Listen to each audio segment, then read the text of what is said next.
we will get started. So today for RLA reading, we're going to be doing themes and details. So one of the differences between nonfiction writing and fiction writing is sort of how we understand it and what the author wants us to understand about it. Nonfiction writing, as we mentioned, tends to be more literal, right? We didn't do a figurative language lesson for nonfiction. It's supporting, it's giving you straight up main ideas, and then it's giving you supporting details. It's giving you that supporting evidence. It should be really straightforward. Fiction writing goes in a lot of different directions, and theme somewhat replaces main idea.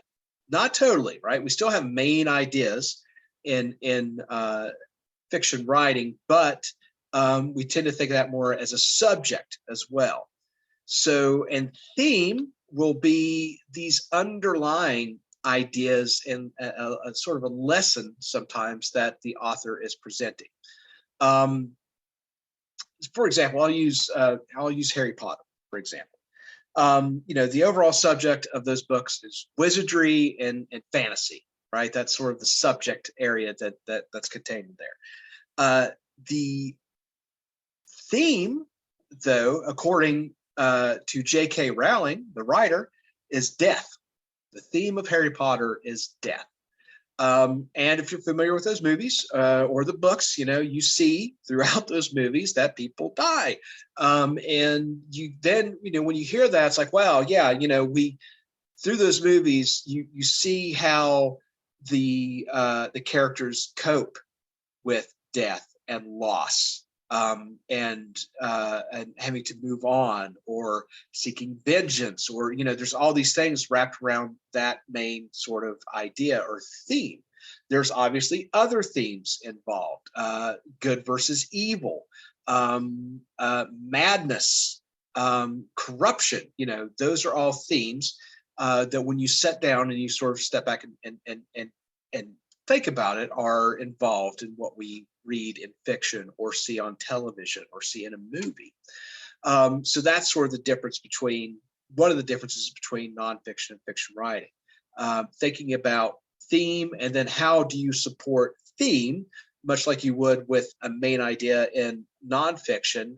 You have details that support that. So just like I mentioned, if J.K. Rowling is telling us that Harry Potter is about death, those supporting details, and those details about that would be the fact that Harry's parents died, or that Cedric Diggory dies, or whichever one of the Weasley twins dies, or Dumbledore, and all these people, and then we can think about how she presents that in the story and how those appear in the movie as well.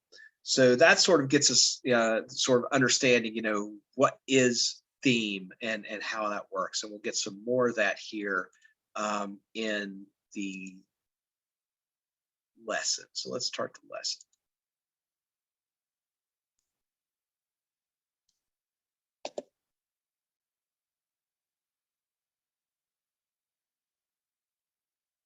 Hi, are you ready for the lesson about themes and details?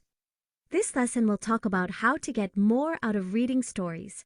Stories have themes, ideas about life. That's what this lesson will teach.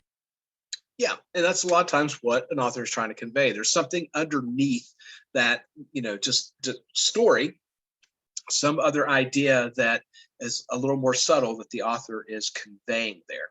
And people, this is what people that study English or literature do. They sit around tables, like I study history and think about arguments in history and stuff. They think about themes, and the themes are presented in literary works. What do you know about themes?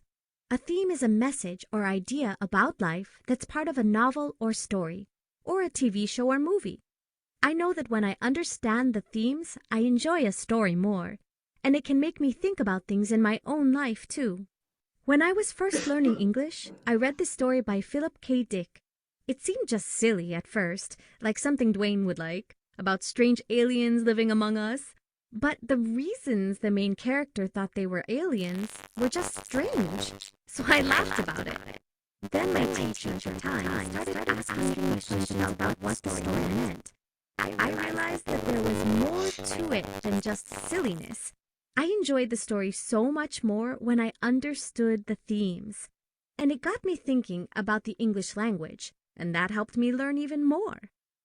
Let me tell you more about that story and some of the themes. I hope themes will help improve your reading and how much you enjoy what you read. Right. A theme is a message or an idea about life that's in a story. It's sort of similar to a main idea because the theme includes a topic and also the writer's ideas about the topic.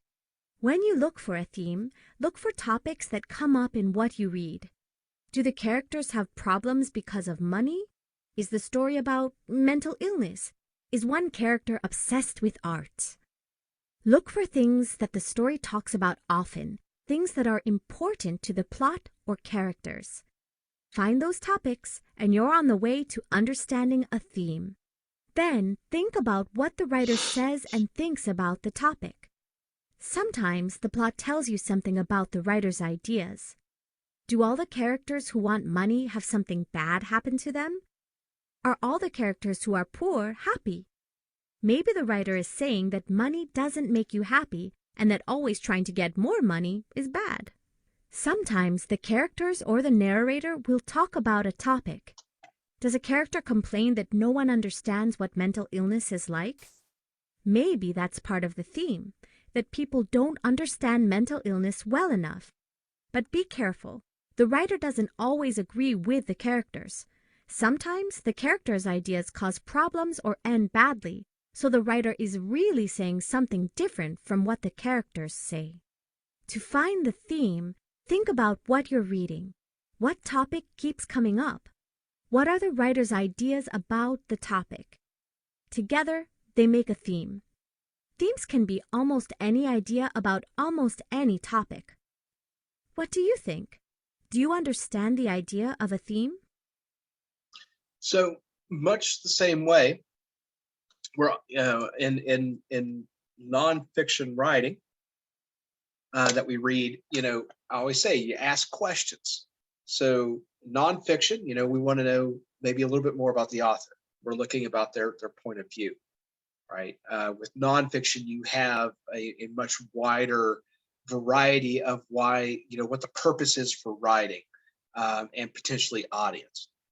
Fiction writing is generally telling a story, right? But underneath that, we have these ideas of themes. So you're going to ask yourself some different questions. Yeah, we don't, it doesn't really matter as much who the author is in fiction writing, because it's a story. We don't really necessarily care about their credibility. If it's a good story, it's a good story, right? That can help sometimes in understanding, topic, because of that writer's past. Tolkien, for example, who wrote Lord of the Rings, served in World War One.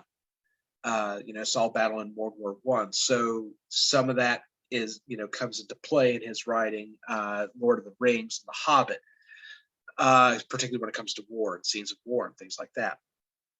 But those, particularly, okay, what keeps popping up here? What kind of topics do I see that reoccur? And, why is that? Why does the writer keep bringing that up?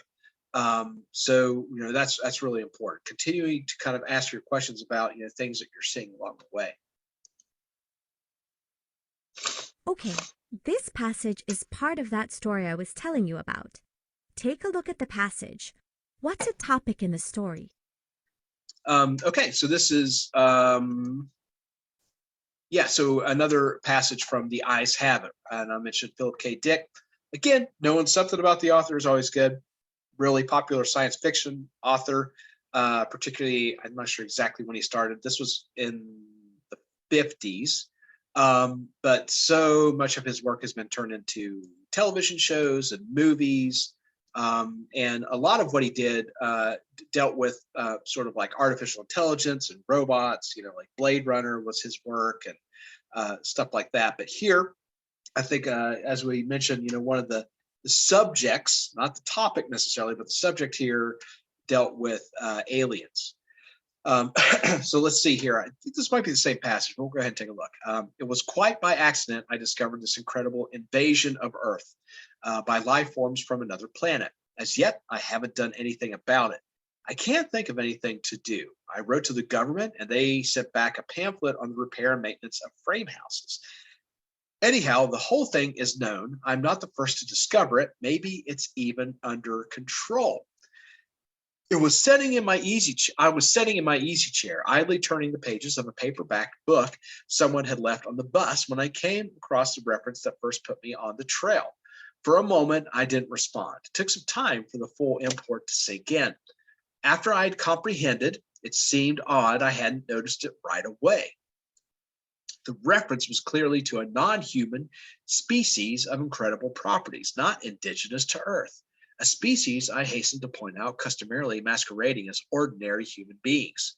Their disguise, however, became transparent in the face of the following observations by the author. It was at once the author knew everything and was taking it in his stride. The line, and I tremble, remembering it even now, read, his eyes slowly roved about the room. Vague chills assailed me. I tried to picture the eyes. Did they roll like dimes? The passage indicated not. They seemed to move through the air, not over the surface, rather rapidly, apparently. No one in the story was surprised. That's what tipped me off. No sign of amazement at such an outrageous thing. Later, the matter was amplified. His eyes moved from person to person. There it was in a nutshell. The eyes had clearly come apart from the rest of him and were on their own. My heart pounded and my breath choked in my windpipe. I had stumbled on an accidental mention of a totally unfamiliar race, obviously non-terrestrial, yet to the characters in the book it was perfectly natural, which suggested they belonged to the same species. And the author? A slow suspicion burned in my mind. The author was taking it rather too easily in his stride. Evidently, he felt this was quite a usual thing. He made absolutely no attempt to conceal this knowledge. So here's where we got to kind of dig deep. What's going on there? So, what is the topic in the story? So he doesn't mention, well, he does mention the government, but that's side. That's just a brief mention of him complaining about it. Planets? No. We do hear about extraterrestrials or aliens, perhaps. The habit of reading in an easy chair. That's what he's doing, but is that really the topic? The topic here is what he is focusing on. And it's idioms and metaphors in language, because we take a look again. What does he dwell on here? It's these two phrases. His eyes slowly roved about the room, and his eyes moved from person to person. So it's funny that we use this again, right? Because we're talking about metaphors in the figurative language lesson, and here we're seeing it again. Using that. So, is this guy really experiencing, or has he noticed something about writing where these people are using these idioms and metaphors, or is this guy just losing his mind? Right? Because that would be a perfectly fine way to describe somebody. His eyes roved around the room, but this guy is thinking about that very literally. We talked about figurative speech, literal speech, but he's taking it very literally. He's not doing well with those idioms and metaphors. So that is the topic. Great job. The narrator talks about the idioms and metaphors that he reads in his book. He misunderstands them by taking them literally, as if eyes really did move around a room outside of someone's head. And then his brain is taking that into this idea that because these people don't seem to react to eyes literally roving around a room, that it must be a whole invasion. There must be some conspiracy here with aliens invading us. And there are like people who have real trouble understanding metaphors and idioms. People are on the spectrum. People that that are with autism and Asperger sometimes will have trouble with that. They're because they tend to be very literal in their thinking. So it's not out of the realm of possibility that somebody might actually do this, but here Philip K. Dick is sort of using that as this person may be sort of losing their mind if he's not Now understanding take that. the next step. What is the author saying about the topic? What is a theme about idioms and metaphors in this story? So taking that as the topic, right? So, okay, what is the author maybe saying here? So the answer is, if you take them literally, idioms and metaphors can be scary and weird. So you think about that. This is Philip K. Dick sort of playing with language and in somewhat of a humorous manner. So thinking about all the metaphors, idioms that you hear on a daily basis, if you took them literal, how strange and weird the world would be. If somebody told you I died laughing, you'd be like, oh my God, how did they save you? Or anything like that. So that's sort of the idea, the theme that's underneath that. If you had a hard time processing metaphors, what the world would sound like to you. Great job! The narrator takes the idioms from his book literally, as if eyes really moved around the room outside of someone's head. The idea is scary, so the narrator becomes frightened. And when you're dealing, that's why it may be worth noting, who the author is. If you're dealing with somebody who writes in science fiction or horror, you would get these sort of more quirky and sometimes deep themes that appear. And in other ones, it'll be different. Oh, Which detail best? Missed a part there. Let me go back. Yeah, here we The go. theme depends on details, and once you have an idea of a theme, it helps to look for more details about it. Take that story. The narrator reads phrases from a book, but he takes them literally. He reads, his eyes slowly roved about the room. Roving means moving, so the narrator thinks that the eyes went out of someone's head and moved around the room on their own. That's pretty silly. But it's also the writer saying something about language. If you take language literally, it can seem pretty scary, not at all like what it's meant to be. There are a lot of details about the narrator being scared, like this. My heart pounded and my breath choked in my windpipe. That tells how the narrator felt. If your heart is pounding and you can't breathe, you're pretty scared. Notice the details when you read and think about how they relate to the theme. Okay. Which detail best supports the theme that, if you take them literally, idioms and metaphors can be scary? So again, thinking about what supports that idea.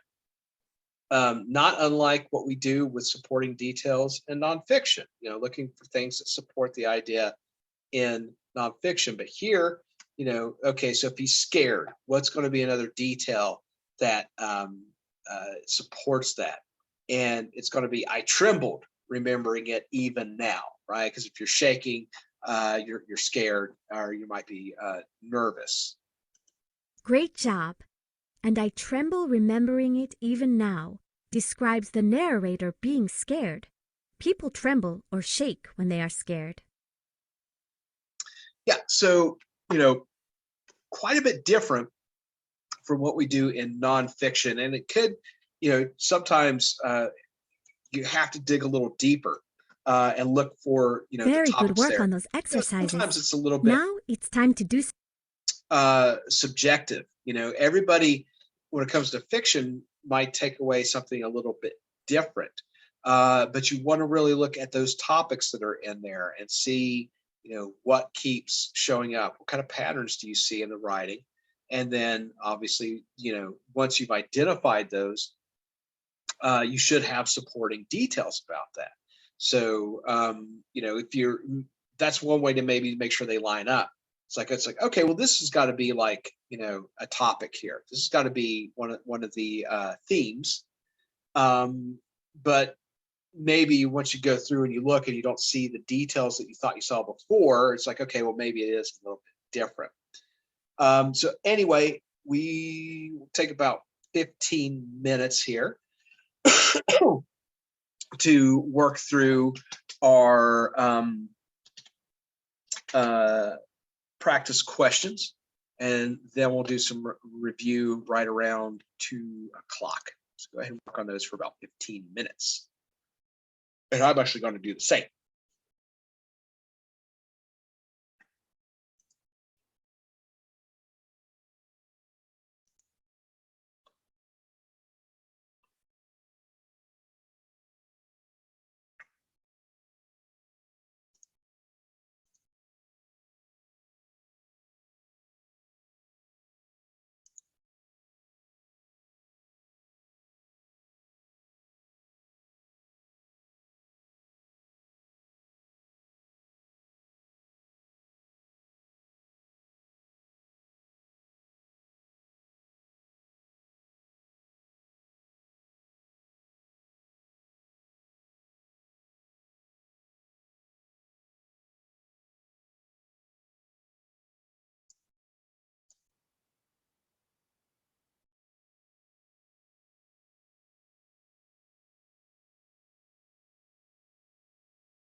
Okay, we'll go ahead and start taking a look here. As I was thinking about themes, and it's sort of that um, confluence of thinking about, the writer's past, and who the writer is. And I've mentioned several times of reading the Witcher series. It's on Netflix. It's a show with Henry Cavill. Um, and it's a fantasy world, and there's dragons and monsters and all this stuff. But I started thinking about what I've been reading, and for one, Geralt of Rivia is the main character. He's the hero, the Witcher, and he's a mutant. He's been altered through this process to give him, make him age slower and give him, faster reflexes and all this stuff, so he can hunt monsters, better vision and all this stuff. But they've lost that technique after he was, he was like the last sort of batch of Witchers, and they can't make anymore. They've lost the skills to do that, so they're kind of a dying breed. And what I'm reading right now is the elves are being it parallels what happened with Native Americans in the United States, where they're being sort of slowly pushed off of their land, and they're being forced to live different ways than they used to, and slowly murdered, and sort of taken out of the world. So there's certainly sort of this theme of extinction at play there. And also, I started thinking about the author is from Poland. He was born in Poland in 1948, and started thinking about, well, I imagine the history that he grew up with, of the invasion of Germany and the Holocaust of the Jewish people, may definitely have affected his writing there and telling a story like that, because that's basically what's happening with the elves, this Holocaust. But anyway, that's something that you can do. We all sit down and watch a TV or watching a movie. Think to that next level. What else is happening besides just the story that you're being confronted with? Are there topics that keep coming up? And some are very, some they just hit you over the head with. They're not very subtle about telling you what the theme is. Others are a little more subtle. Something like Lovecraft Country, that's about a black family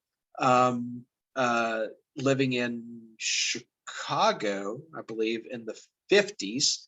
And one of the characters writes these travel guides for black people, which was a real thing in that time. So you knew where it was safe to travel around the United States, and where not to go, especially after dark and things like that. So, not very subtle. This, Lovecraft Country had a very strong message about race.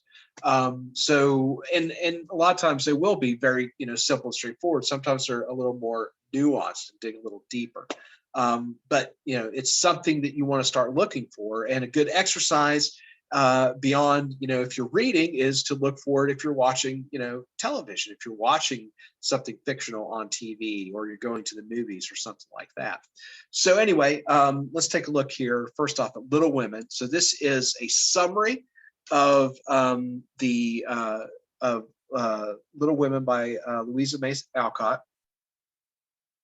So the March family has little money.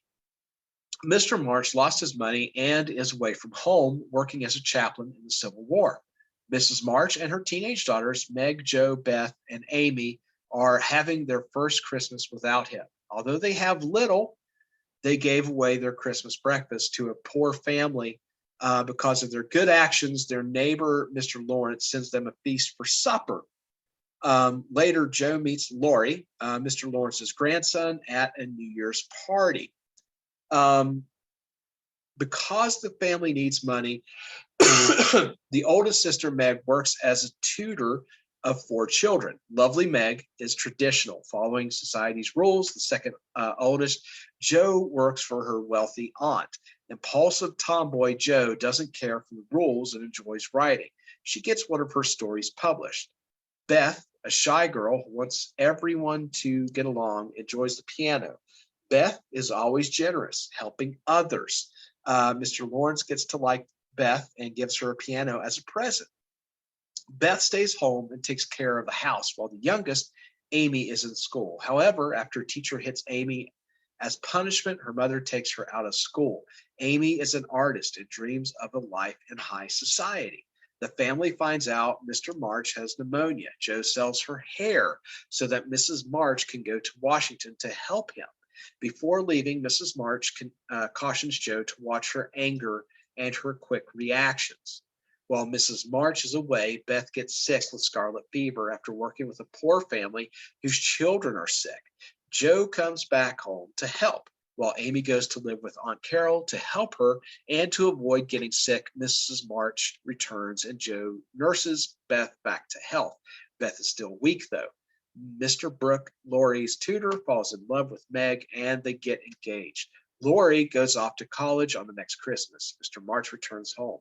3 years later, the family is still together. Meg marries Mr. Brooke and struggles with keeping a house. Amy is in art school and has problems entertaining her friends. Jo publishes a novel but struggles with editing it for her publisher. Meg gives birth to twins, Demi and Daisy. Jo has been counting on being able to go to Paris with her Aunt Carol, but Aunt Carol chooses Amy as a companion instead. Jo's complaining behavior and quick temper has cost her a trip. Laurie is nearly finished with college and is in love with Jo. Jo believes that Beth is in love with him, though Jo moves to New York to stay away from Laurie for Beth's sake. In New York, Jo meets Professor Bear, a German tutor who helps her improve her writing. When Jo returns home, Laurie proposes and Jo turns him down. Beth, who has never fully recovered from scarlet fever, dies. On Amy's trip to Paris, she meets Laurie again. They fall in love, marry, and have a daughter named Beth. Jo marries Professor Bear, whom she has come to love and inherits Aunt Carol's house. She starts a school for boys there. In the end, the family is grateful to be together. Okay, so, summary of the novel here. So what is the topic in the story? Thank you, Nilda. What we see here, based on our choices, right, and sort of process of elimination, we have helping others. Okay, so as you were reading, particularly in that first part, maybe not helping others comes to mind quickly, but what you see is, like poverty, struggling with money, right? That's something that keeps coming up in several of those first paragraphs. But we do see, as we look, it's like, okay, well, they give away their Christmas breakfast to a poor family. Meg, is it Meg that sells her hair? So her mother can go and be with her father while he's sick. So there's this idea here, right, that we see there's this topic of helping others throughout there. Do we see something about Christmas? Yeah. Do we see it enough? No, it's just mentioned. Tutors, okay, well, that's kind of a job. The Civil War, it's mentioned, but what we keep seeing here, right, what appears to be a topic that keeps popping up is helping others. So that's what we're really looking for. Yeah, Christmas, that's something else we'll talk about here as far as setting. So what is the setting? Well, we see some stuff around Christmas time. We see the setting of the Civil War. But as far as what the characters are doing, it's going to be helping others. So that's more of the topic. Okay, and then so based, I think we're looking at the same one here. Yeah, so the same one. What's the idea, or what's an idea the author has about helping others? So sort of related to, and another way that you could think about this, right? We've probably heard, the moral of the story, and there's a lot of those sort of old folk tales and things that have a moral. Well, a lot of times authors are sort of passing those on as well in a very subtle way. So here the idea is it's good to help others, even if you have little yourself. Right? That's sort of the idea. That's the moral of the story. So a big idea that she is passing on here.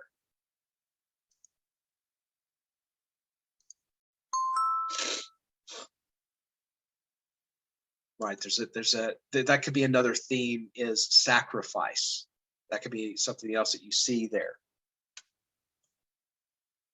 And then a detail in the plot that supports the theme that it's good to help others. So there's several, right? We see them giving up their Christmas breakfast to a poor family. But in this case, what they have as far as our options go, it's Jo. It was Jo that sold her hair. Jo sells her hair so her mother can visit her father, right? That's an idea of helping others. That's a sacrifice that she's making. These other ones don't really speak to that as much, right? Giving birth to twins. Well, it's good for the twins, good for the family, I guess, but it's not necessarily, making a large sacrifice to help somebody else. Motherhood is a sacrifice, no doubt. Parenthood is a sacrifice, but it doesn't really, you're not really seeing it, really, immediately help somebody else like you do with her selling her hair. Beth gets sick with scarlet fever. No. And then Mr. Brooke falls in love and gets engaged to marry Meg. That's nothing really there about helping others. But Jo, that's a voluntary decision, right? That's something that you're going to actively do to help someone else.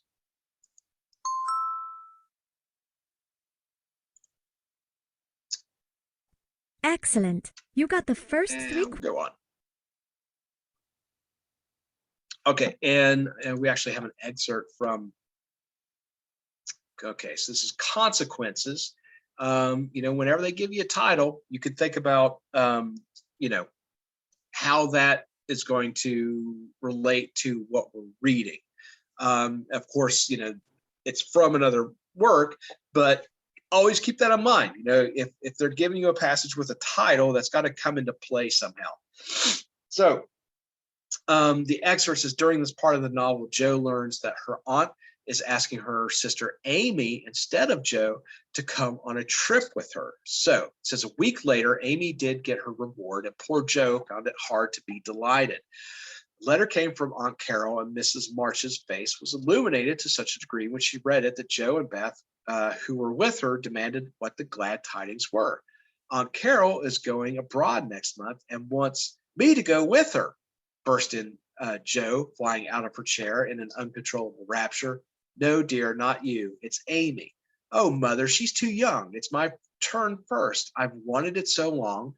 It would do me so much good and be so altogether splendid. I must go.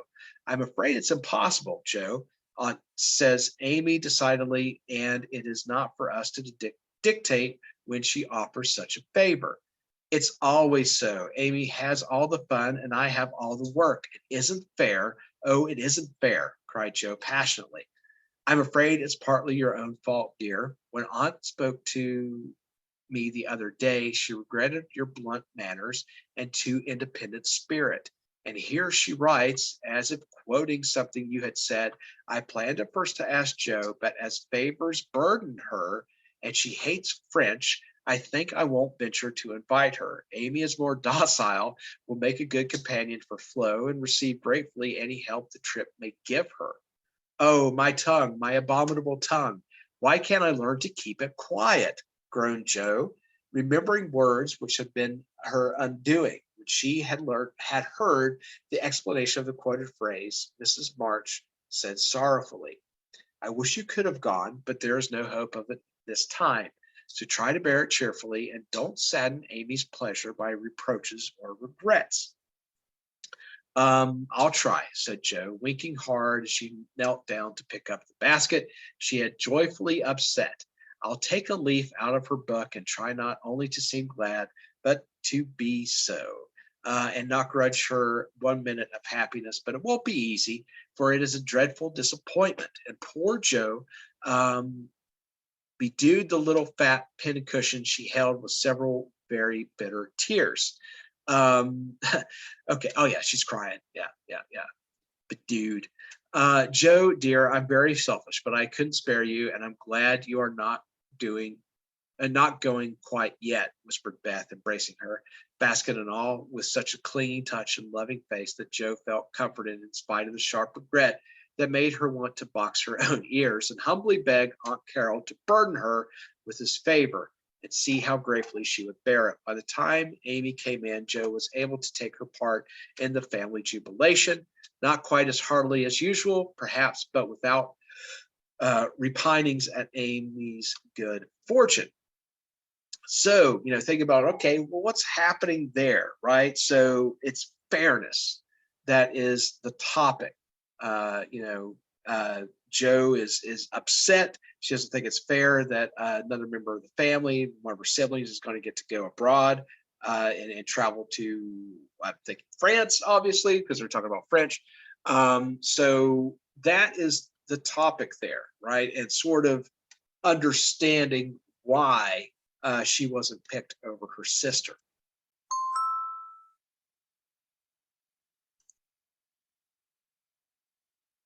And then Joe thinks it is unfair that she cannot go on the trip based on the passage. Does the writer and theme agree with Joe? So here we talk about, writers sort of maybe agreeing or disagreeing. And here it's no, right? Because Joe learns, I'm sorry, that Joe learns that her actions are to blame. So, thinking about whether or not the writer sees it as fair or unfair, if she was to sort of change the idea there, so where it seemed to side more with Joe, like maybe her mother would have been more like, you know what, you're right, it should be you, but there's nothing I could do about it. Or, some other type of situation. But the writer very clearly expresses that Joe might be in the wrong here to feel the way she does.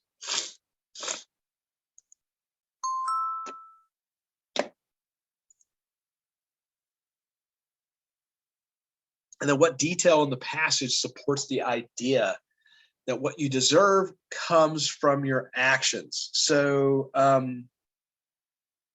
as favors burden her, I think I won't venture to invite her, right? So saying that she seems put out sometimes, right? That, asking her to do things, she might be a little huffy or something like that. So that is the detail that supports the idea of why she's not getting picked over her sister. Yeah, she won't invite Joe on the trip. Joe's actions in complaining to Aunt Carol made her less deserving. And that is the detail there that supports that. So, a lot like what we do in nonfiction, as far as finding, these ideas, finding topics, and then finding the details that support them. So, what does the passage seem to say about disappointment? So another sort of, theme there, another moral of the story. So don't ruin happiness because of disappointment. So, you're unhappy because of the situation, but you shouldn't spoil the good fortune of others just because of something that happened that makes you disappointed. Yeah, so her mother's trying her, don't spoil this for your sister, and Joe agrees to try to be happy. And then the detail best supports the idea that you shouldn't complain about disappointments. Just when she says, "I'll take a leaf out of her book," so that's like saying, I'll she's basically saying that, her, her sister is a little more like her aunt says, docile and a little more amiable, kind of gets along with people better, is a little bit happier about her situation, whatever it may be. So, Joe say, I'll take a leaf out of her book. So I'm taking a lesson from her and I'll do the same. So, we say like, I'll take a page out of your playbook today, something like that. It would be a little more modern, updated, and try not only to seem glad, but to be so. So I'm not just going to act like I am, but I'm really going to try to be happy for her. So, trying to work through her disappointment to be happy for her sister. Yep, there we go. So, there's some of that, again, this was Do written. you understand more about the story when you think about the theme? Can you connect what you read to your life? Like, have you ever read a metaphor and gotten the wrong meaning? Or have you ever known someone who made a good or bad marriage because of their social status or money? Maybe you know someone who always gets involved in people's love lives and just makes problems. When you start thinking about themes and how they connect to life, you'll get more out of what you read. That's largely the idea too, is we're dealing with things that are about life. That's the idea behind these types of stories, even if it's science fiction, even if it's fantasy or something that's not necessarily grounded in reality. There's always sort of the same types of themes that kind of people will relate to. But what I was going to say there too, we had some of that sort of old language in there. So bedewed her pillow, right? So like, dew on a leaf or something, she was crying. So she was, wetting her pillow. But anyhow, any questions on themes and details, how to identify those?